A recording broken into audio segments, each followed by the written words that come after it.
başlandı.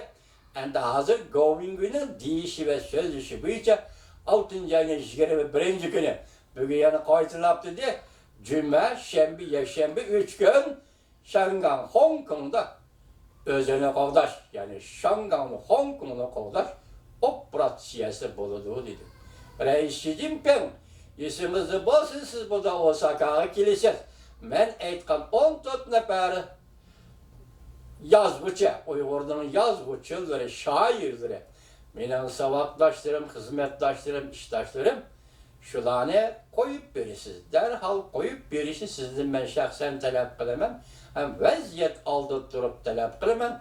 Allah halasa tiyelik olanın simligine yana bir katım eğitimen. Prezident Trump'ın sevgisi layık Uygurlardan, yana dağlık yazgıcılardan birisi Nur Mehmet Doktor öldürüldü.